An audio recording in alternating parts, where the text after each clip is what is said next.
Assalamualaikum warahmatullahi wabarakatuh. Bapak Ibu sekalian, hari ini saya akan mencoba menjawab soal-soal UKM PPG dengan cara mencari kata kunci dari setiap soal. Baik, kita mulai dari soal yang pertama.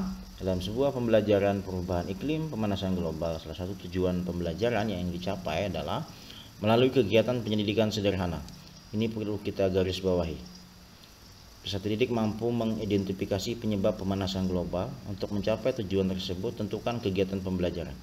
Baik, kata kunci dari soal ini adalah penyelidikan sederhana. Kemudian yang kedua adalah pemanasan global. Pemanasan global itu erat kaitannya dengan kenaikan temperatur, ya, kenaikan temperatur atau suhu. Kemudian kata kunci berikutnya adalah penyelidikan sederhana. Ini erat kaitannya sama mengamati, ya. Proses pengamatan, mengamati. Kita lihat pilihan jawabannya. Menjelaskan proses perubahan iklim, ini bukan proses penyelidikan. Membimbing peserta didik, membuat, bukan proses penyelidikan. Mengamati perubahan, oke. Temperatur, nah, oke. Observasi terhadap penggunaan kendaraan bermotor, ini tidak sederhana sepertinya, ya, tidak sederhana, apalagi ini. Nah, ini melakukan eksperimen, ini juga penyelidikan, tapi di sini tabung reaksi dan gas CO2, ini tidak sederhana. Sementara yang dihendaki adalah soal adalah penyelidikan sederhana. Maka yang mungkin dilakukan oleh siswa adalah mengamati perubahan temperatur lingkungan dalam 1 minggu. Sekali lagi saya ulang bahwa kata kuncinya adalah penyelidikan sederhana dan pemanasan global, di mana pemanasan global itu erat kaitannya sama kenaikan temperatur. Kalau ini tidak, ya, maka menurut saya adalah jawabannya adalah yang C ini. Lanjut. Pemanasan global dan perubahan iklim merupakan masalah serius yang harus dihadapi. Langsung, Pak Dimas merancang mampu melatih untuk berpikir terkait pemanasan global. Klik benar atau salah. Menciptakan suasana aman dan nyaman dalam belajar berdasarkan teori belajar. Nah, kata kuncinya adalah ini, konstruktivisme. Ini teori belajar yang dikemukakan oleh PZ, ya. Ini terkenal pada saat K13 kemarin. Ini artinya membangun pengetahuan sendiri. Membangun pengetahuan siswa sendiri. Membangun pengetahuan sendiri oleh siswa, ya. Kalau seperti itu berarti guru tidak boleh menjelaskan, tidak boleh, ya. Memfasilitasi semua kegiatan belajar tidak boleh. Ini bukan teori konstruktivisme, ini salah, ya. Memberikan masalah yang kompleks, nah, ini sepertinya bukan sesuatu yang aman dan nyaman, ya. Ini kompleks, ini bukan sesuatu aman dan nyaman. Menurut saya ini salah. Memberikan bimbingan secara sama tidak boleh juga, ya. Tidak boleh ada bimbingan, bukan tidak boleh sama sekali, ya. Artinya konstruktivisme itu bagaimana siswa mendapatkan sendiri. Menciptakan suasana belajar yang kooperatif, oke, ini kata kunci yang ini, ya. Menurut saya ini betul. Kemudian yang pertama, melibatkan aspek lingkungan dan sosial dalam membahas konsep perubahan iklim dan masalah. Ini menurut saya adalah betul.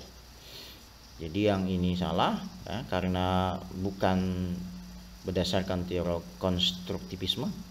Yang kedua, ini juga tidak membuat aman, ya, karena ada kalimat kompleksnya. Menurut saya seperti itu, ya. Baik, lanjut. Pak Aslan mengerjakan materi dinamika partikel. Dia menggunakan mobil-mobilan diletakkan pada sebuah bidang miring. Diberikan kesempatan untuk menemukan hubungan antara kemiringan dengan kecepatan sudut. Pilihlah capaian pembelajaran yang sesuai. Oke, baik. Kata kuncinya adalah dinamika, ya. Dinamika itu kita tahu bahwa kita belajar tentang gerak, ya, dan penyebabnya. Nah, gerak dan penyebabnya itu dinamika. Kalau kinematika kan tentang gerak saja. Kita lihat CP apa yang pas untuk menjawab soal ini. Mampu mengidentifikasi gaya yang bekerja. Oke, betul, ya. Karena pada bidang miring itu kan kalau ada gaya seperti ini, ya, maka ada gaya apa? Ada gaya Wiesen theta, ada gaya normal, ada gaya gesek gitu kan. Maka ini menurut saya adalah betul ya. Mampu menjelaskan faktor-faktornya benda gerak, betul ya. Menyebabkan benda bergerak, betul, karena itu adalah kawasan daripada dinamika gerak dan penyebabnya, betul. Mampu menggambarkan vektor, menurut saya betul, karena pada benda yang berada di bidang miring banyak vektor yang kita bisa gambarkan, yaitu pertama ini adalah W sin theta, sini ada gaya gesek, sini ada gaya normal, sini ada gaya W cos theta. Betul juga menurut saya ini. Menerapkan hukum Newton dalam menyelesaikan masalah gerak. Oke, ini memang hukum Newton, menurut saya betul. Nah, ini menurut saya betul juga ya. Nah, menurut saya kelimanya betul. Ini menurut saya ya. Bapak Ibu silahkan punya pemahaman sendiri. Cuma kata kuncinya adalah dinamika ya. Kemiringan kecepatan benda kan. Nah, ini kan sudah ketahuan nih bahwasanya bisa menyelesaikan soal-soal berkaitan toh. Kalau kemiringannya sekian, berapa kecepatannya? Ini kan ini menyelesaikan soal-soal. Dinamika itu merupakan hukum Newton ya. Oke, menurut saya 5 jawaban itu betul semua. Kita lanjut. Salah satu rumusan tujuan pembelajaran dicapai oleh Pak William. Nah, ini mampu mengidentifikasi sumber-sumber energi alternatif dalam kehidupan sehari-hari sekitar siswa. Ini anunya ya. Ini kata kuncinya di sini. Energi alternatif dalam kehidupan sehari-hari sekitar siswa. Yang paling sesuai dalam tersebut adalah, nah kita lihat peta lingkungan tempat tinggal, nggak ada hubungan sama energi alternatif, salah ya. Buku referensi negatif, oke, menurut saya betul. Film dokumenter, oke. Nah, ini tuh salah ya. Film pengolahan limbah menjadi produk rumah tangga. Kan nanti kan akhirnya kan ini bukan produk rumah tangga ya. Nah, ini saya salah. Film pengolahan limbah ketela menjadi etanol. Nah, betul, karena etanol ini adalah energi alternatif. Etanol merupakan energi alternatif. Ketela pohon ini hubungannya sama kehidupan sehari-hari sekitar siswa. Nah, jadi ini betul ya. Jadi kata kuncinya adalah energi alternatif dan kehidupan sehari-hari siswa. Kenapa ini salah? Menurut saya salah, kenapa? Karena nggak ada hubungannya sama energi alternatif. Ini memang energi alternatif nih ya. Ini memang energi alternatif, tapi yang diharapkan adalah tidak menjadi produk rumah tangga ya. Jadi dari kehidupan sehari-hari menjadi energi alternatif. Nah, seperti itu. Saya ini ya, lanjut. Sebagai guru fisika SMA, Anda diminta untuk membuat perencanaan pembelajaran materi energi terbarukan model Project Based Learning (PJBL). Anda berfokus pada energi matahari. Berikut ide yang Anda dapat tawarkan agar menumbuhkan motivasi. Nah, ini kata kuncinya adalah menumbuhkan motivasi ya. Kemudian energi terbarukan, ini kata kuncinya, ingat. Ini juga kata kunci project ya, project based learning. Artinya adalah ada sesuatu nanti yang dihasilkan, karena PJBL itu produk gitu ya. Pilihan jawaban yang benar lebih dari satu. Oke, kita lihat. Untuk membangkitkan, untuk menumbuhkan motivasi siswa, analisis perubahan cahaya matahari menjadi energi listrik. Apakah ini PJ project? Menurut saya tidak ya. Ini kan cuma nonton video kan. Demonstrasi solar cell, merancang prototipe. Nah, ini merancang prototipe, oke. Karena ini mudah ya, tidak susah. Praktikum pembiasan cahaya matahari tidak ada, bukan ya, tidak ada hubungan sama energi terbarukan. Analisis perubahan cahaya matahari menjadi energi listrik, ini juga ada hubungannya, tapi tidak kena dengan PJBL ini, tidak kena dengan PJBL. Nah, jadi yang menurut saya yang kena ada ini ya. Kata kuncinya adalah energi terbarukan. Oke, ini matahari energi terbarukan ya. Tapi kita harus lihat juga adalah PJBL-nya, project-nya, bahwasanya ada yang nanti dihasilkan. Kemudian juga menumbuhkan motivasi ya. Kalau kita demonstrasikan ini sangat menumbuhkan motivasi siswa. Kemudian juga kita akan merancang prototipe, ini juga menumbuhkan motivasi. Ini Bang, penayangan video perubahan cahaya menjadi foton. Nah ini tidak ya, bukan ya, nggak ada foton, nggak ada hubungan sama ini. Nah kita barukan. Kalau ini masih ada hubungan ini ya. Nah cuma ini PJBL-nya kurang tepat menurut saya. Ini menurut saya. Jadi yang paling menumbuhkan motivasi dua ini ya. Oke lanjut. Dalam sebuah praktikum fisika tentang getakan dan gelombang, ayunan sederhana didapatkan, data diperoleh sebagai berikut. Ini panjang talinya semakin besar, ayunannya tetap, waktunya besar. Oke, data ini sudah betul ya, data ini sudah betul karena periode itu dipengaruhi oleh panjang tali ya.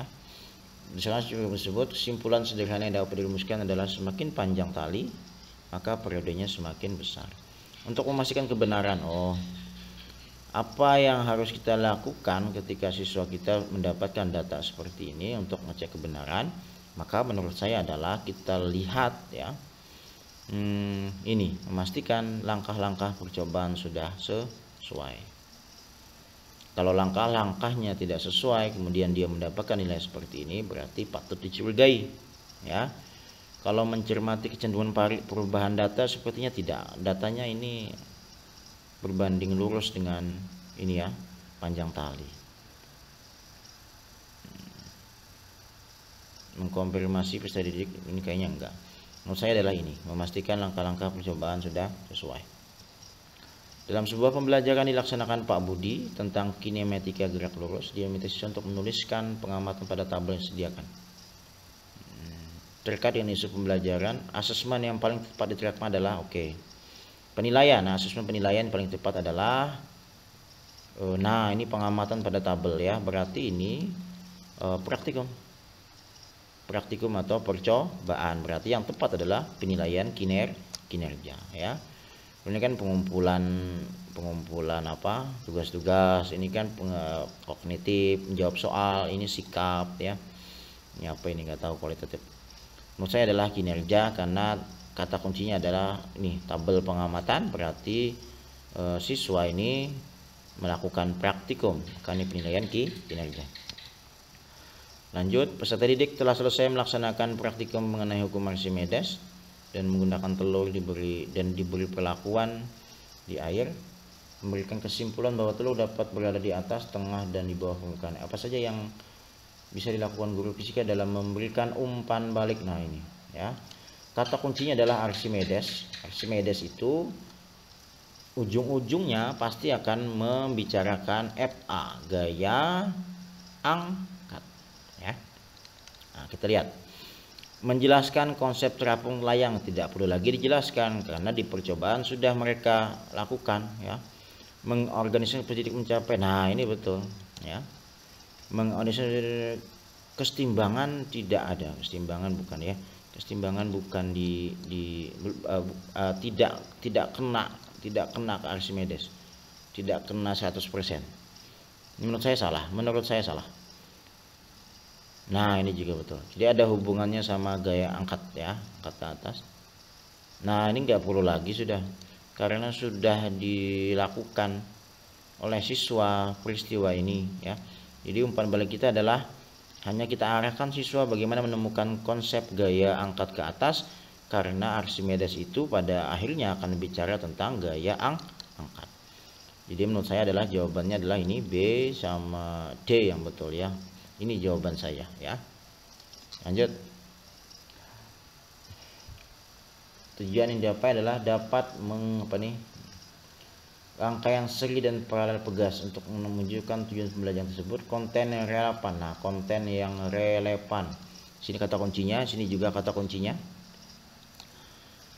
Memberikan soal-soal, ini bukan konten yang relevan ini ya, ini asesmen, jangan.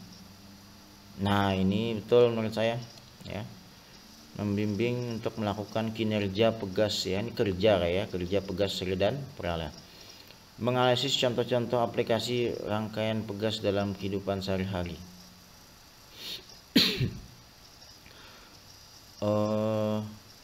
Menjelaskan perbedaan konstante pegas dan rangkaian seri paralel. Menjelaskan bagaimana hubungan tersebut bentuk rangkaiannya.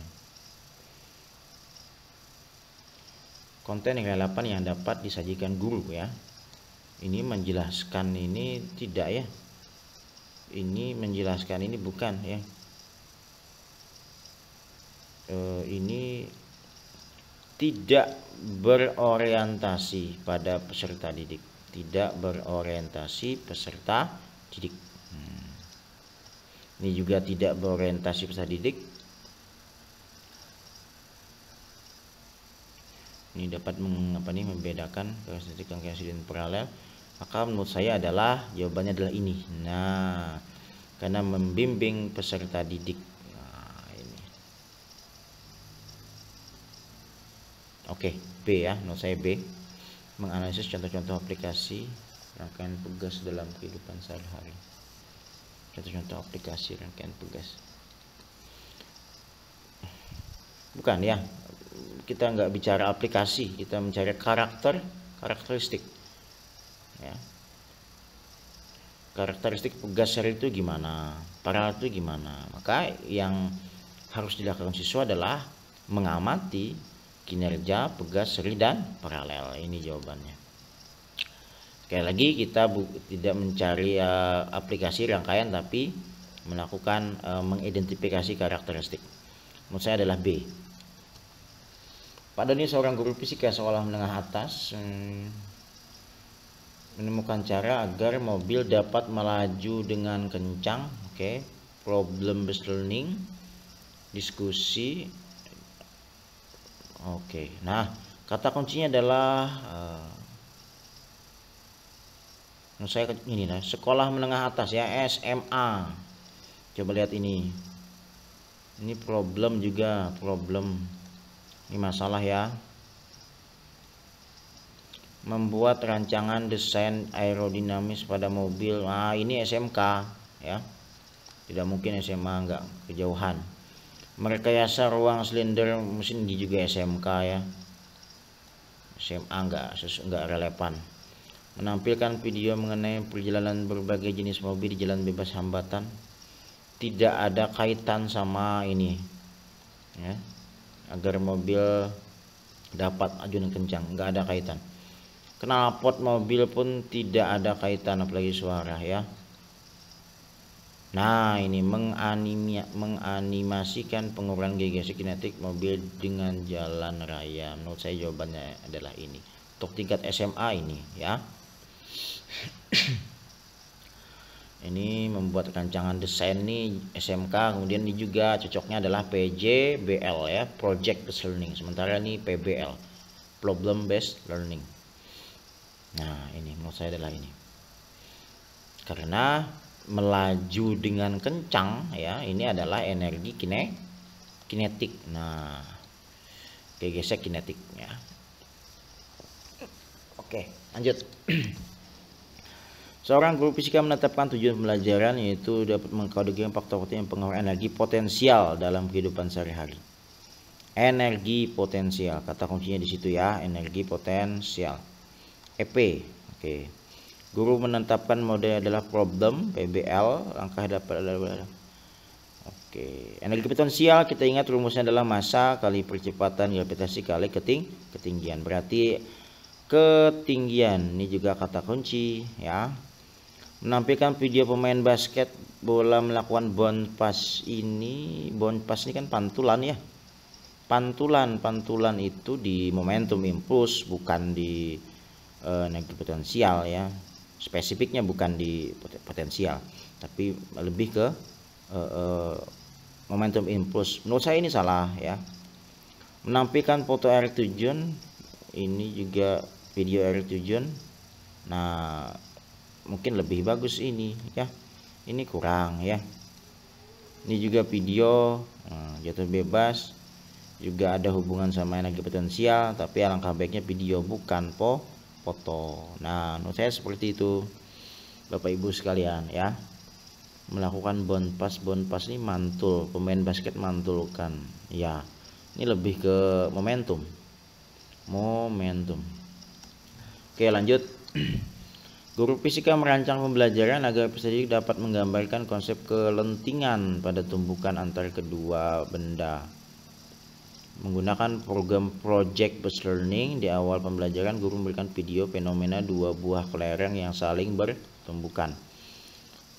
Konsep kelentingan tumbuh tersebut media yang perlu disediakan oleh guru dalam mengorganisasi. Oke. Kata kuncinya adalah pertama menggambarkan ya. Menggambarkan konsep kelentingan. Kemudian yang kedua adalah project. Apa media yang pas? Simulasi tumbukan. Kan sudah diputarkan video di sini. Ya. Ngapain lagi? Menurut saya nggak cocok kalau ini ya. Kemudian ini juga bukan project based learning, enggak. Kemudian ini juga set eksperimen momentum impuls dengan media sederhana. Apakah dengan ini siswa bisa menggambarkan? Tidak ya. Kelereng, balok kayu, papan lintasan, tali, statif. Bisakah menggambarkan dengan alat ini? Enggak. Video tabrakan, nah ini kan sudah ditampilkan sini video. Maka menurut saya adalah ini yang tepat, karena dengan media ini siswa mampu menggambarkan ya. Nah ini menurut saya ini baik. Seorang guru fisika SMA merencanakan pembelajaran terkait konten pipa penturimeter. Perencanaan pembelajaran dibuat gunakan konten materi sesuai dengan tahap perkembangan kognitif peserta didik berdasarkan teori Piaget. Strategi yang dilakukan untuk ini kata kunci ada di sini Bapak Ibu sekalian, Piaget ya. Piaget terkenal dengan teori konstruktivisme. Ya, apa tadi? Membangun pengetahuan sendiri. Jadi anak-anak mencari tahu sendiri, membangun pengetahuan sendiri ya, membangun pengetahuan sendiri. Persamaan latihan soal ini sama sekali tidak melatih anak membangun pengetahuannya sendiri. Definisi juga sama, ini tingkat C1, C2 bukan. Jenis dan pertanyaan juga bukan. Ini juga bukan. Maka menurut saya adalah kita tampilkan fenomena penturimeter dengan pemaknaannya ya. Maka siswa mampu nanti menganalisis, mencari dari berbagai sumber. Itu namanya membangun pengetahuan sendiri, yaitu teori konstruktivisme. Ini menurut saya B jawabannya. Lanjut. Guru fisika akan merancang pembelajaran materi arus listrik searah ya. DC, listrik DC. Rancangan disesuaikan dengan hasil diagnosis, memiliki karakteristik berpikir ilmiah tinggi. Untuk mengajarkan konsep aliran arus elektron secara kontekstual. Nah, kata kuncinya adalah ini aliran arus elektron secara kontekstual. Kontekstual itu apa? Erat kaitan ya dalam kehidupan sehari-hari. Nah, kontekstual. Maka mana yang paling tepat? Mensimulasikan dengan menggunakan software simulasi tidak kontekstual. Ini lagi mendemonstrasikan dengan alat peraga, baterai, kabel jumper dan lampu LED. Ini juga tidak bisa menggambarkan konsep aliran elektron dari potensial tinggi ke rendah, kan gitu tuh, elektronnya jalan gitu kan. Ini elektron berpindah dari potensial tinggi ke potensial rendah. Ini bisa nggak anak-anak melihat konsep aliran arusnya? Nggak bisa ya. Tidak kontekstual juga. Menggambarkan di papan tulis aliran elektron untuk memudahkan pemahaman. Tidak kontekstual. Ini mendemonstrasikan dengan pergerakan ikan salmon ketika akan bertelur. Waduh, ikan salmon mahal ya. Tekstual enggak? Mendemonstrasikan. Tidak kontekstual. Kontekstual cuma berhasil enggak ya? Udah. Berkategori tinggi, mendemonstrasikan dengan pergerakan ikan salmon. Gimana sih? Menurut saya yang paling tepat ini ya. Nah ini, jadi ada tabung yang diisi kelereng, tabung diisi kelereng dalamnya, nanti tabungnya keluar menuju tabung satunya lagi. Nah ini kelihatan sekali nanti pergerakan kelereng itu merupakan pergerakan aliran arus elektron. Ini yang lebih kontekstual yang kita mudah dapati dalam kehidupan sehari-hari. Ikan salmon ini mahal ya. Nah itu menurut saya adalah B ya. Allahu a'lam bishawab. Lanjut. Guru fisika sedang mempelajarkan materi fluidostatis bahwa ya pedesaan problem. Nah fluidostatis itu kan apa? Tekanan hidrostatis. Kemudian apa lagi? Hukum Pascal kan? Kemudian Archimedes. Ini yang dibahas di fluidostatis. Kata kunci pertama, kata kunci kedua adalah pedesaan. Nah, ini kata kunci yang kedua. Ini ada juga problem based learning. Kita lihat.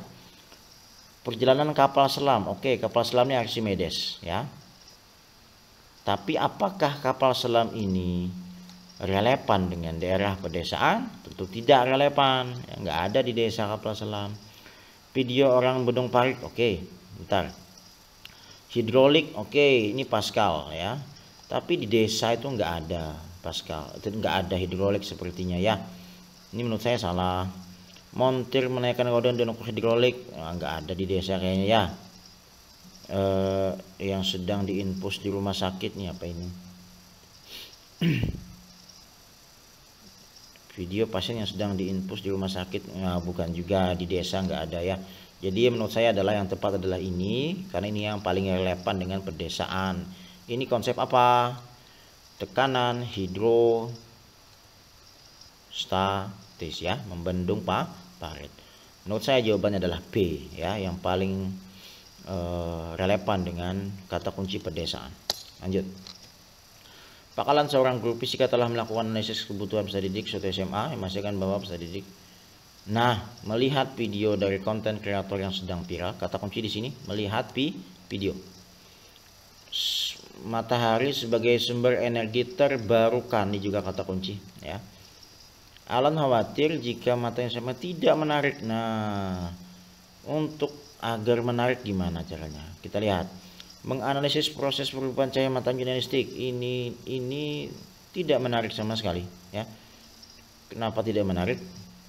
Gini loh, video, ini kata kunci yang pertama nih, penting sekali. Video, mana yang ada video? Nah ini loh, nah ya, meskipun ini juga betul ya, demonstrasikannya juga betul sebenarnya, ini juga betul. Kalau ini jelas salah nih, nggak, pembiasan nggak ada hubungan sama energi terbarukan.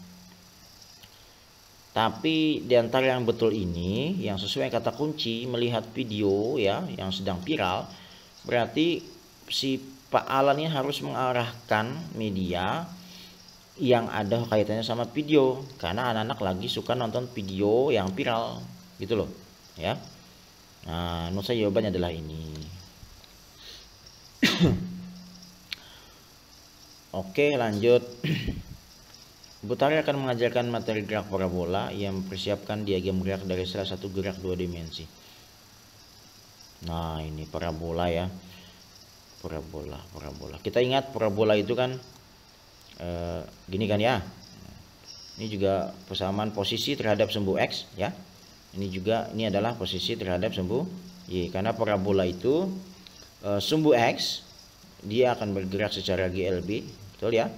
Kalau sumbu Y dia bergerak secara GLB BB. Nah, jadi sumbu Y juga menandakan posisi, sumbu X juga menandakan posisi. Asesmen awal yang paling tepat untuk memetakan kemampuan awal. Nah, ini yang perlu digarisbawahi, kemampuan awal yang anak-anak bisa jawab dengan melihat grafik ini. Menurut saya adalah ini posisi ya, ini posisi, ini juga posisi ya. Ini adalah waktu ya, ini saat ini waktu. Ini juga waktu. Dari grafik ini bisa kita lihat ini loh, berapa perubahan posisi benda dari detik kedua dan 4. Detik kedua di sini berapa nih, dari sini posisinya toh. Detik keempat berapa, sini posisinya terhadap sumbu X. Bisa kita lihat berapa perubahannya. Ya. Ini yang bisa dilihat dari grafik ini. Kalau berapa kecepatan kayaknya nggak bisa dilihat dari sini. Apalagi misalkan hubungan kecepatan dan percepatan bola nggak ada, karena di sini posisi waktu, ya. Nah, percepatan pun enggak, parabola enggak, kecepatan enggak. Ini juga enggak, posisi percepatan enggak terlihat di sini. Menurut saya adalah yang paling bisa anak-anak lihat dari grafik ini, ya, adalah perubahan posisi benda dari detik kedua dengan detik keempat, ya. Karena di grafik ini sumbu Y adalah posisi, sumbu X juga adalah posisi. Jadi ini jawabannya menurut saya, ya. Lanjut. UBD, understanding by design. Pak Sabta seorang guru fisika dinamika partikel, ya, hukum Newton, hubungan gaya dan percepatan, beberapa hukum Newton, saya lagi. Nah, kata kunci adalah UBD, ya. UBD itu langkahnya, langkah UBD, ya, ingat. Itu adalah satu, tujuan, menyampaikan menentukan tujuan pembelajaran. Dua, membuat asesmen, ya. Membuat asesmen. Yang ketiga baru membuat rencana pembelajaran, membuat rencana pembelajaran. Mana yang mencakup tiga ini, kita cari. Ini mendulukan dulu yang dapat dikuasai siswa, betul. Menyiapkan instrumen penilaian, asesmen. Merancang, betul. Yang lain bukan, ya. Yang cocok sesuai dengan langkah UBD, understanding by design, itu adalah nomor B. Kata kunci ada di UBD, ya. Sintaks UBD Bapak Ibu silakan cari di Google. Lanjut. Literasi numerasi adalah kemampuan menggunakan kemudian. Wah, Pak Toha adalah seorang pengajar bidang fisika ingin menerapkan literasi numerasi. Oke. Seputar materi suhu kalor, ya. Kata kunci kita lihat sini, pengertian dalam konteks pendidikan fisika, literasi numerasi berperan penting dalam membantu memecahkan masalah dengan menggunakan alat. Nah, menurut saya ini loh, ya, menggunakan alat dan teknik matematika. Dan teknik matematika. Kita lihat di sini. Alat dan teknik matematika. Ini rumus-rumus jelas salah, ya. Grafis ini bukan sebuah alat. Hafalan rumus jelas salah, bukan alat. Nah, ini menurut saya ini yang paling relevan, ya. Ini adalah alat-alatnya. Kemudian di sini ini alatnya, perhitungan matematis. Ini adalah teknik matematika, ya. Waduh, ini permainan fisika ini gak deh, ya.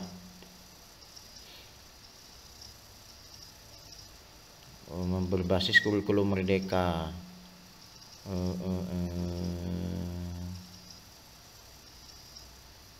Nah, oke. Berbasis kurikulum merdeka itu berarti siswa aktif, ya. Salah, jelas salah. Ini kurang, menurut saya kurang, ya. Yang paling tepat untuk suhu kalor adalah ini, melalui praktikum fisika, SS Black misalkan, ya. Menurut saya adalah jawabannya ini, ya. Allahu a'lam. Lanjut. Ini berapa soal sudah ini? Pak Andi mengajarkan materi pengukuran fisika siswa belum mengenal sama sekali. Nah, ini kata kunci, belum mengenal sama sekali. Lingkungan yang aman dan nyaman ini juga bagaimana aman dan nyaman bagi peserta. Jadi kita lihat, memberikan kesempatan untuk mencoba sesuai pemahamannya. Ini salah. Kenapa salah? Mereka belum kenal, ya, belum kenal sama sekali, nanti rusak dong, ya. Nggak aman lagi nanti. Memberikan penjelasan secara bertahap terkait alat yang digunakan, ini kurang juga, ya. memberikan penjelasan harusnya langsung anak-anak disuruh. Kan pengukuran kan memegang alat kan. Kalau cuma ini memberi penjelasan doang, kapan dia megang alat? Mengganti dengan alat ukur yang lain ini, waduh, enggak deh ya. Membuat analogi untuk ini apalagi membuat analogi. Nah, menurut saya ini ya, kita modelkan dulu cara menggunakan ya, supaya anak-anak paham, kemudian kita berikan kesempatan untuk melakukan ya. Yang ini memodelkan ini adalah ini karena mereka belum mengenal sama sekali. Kemudian setelah itu agar aman ya, agar aman ya kita modelkan ya, agar aman kita mau modelkan. Baru setelah itu kita berikan kesempatan untuk melakukan, karena pengukuran harus megang alat ya. Kalau sih cuma penjelasan doang gitu loh. Saya adalah ini. Wah, habis. Oke, baik, demikian Bapak Ibu sekalian. Jawaban saya tidak mutlak kebenarannya, ini hanya analisis saya pribadi ya. Silahkan berikan komentar yang baik, yang membangun di kolom komentar. Mari kita diskusi dengan baik. Assalamualaikum warahmatullahi wabarakatuh.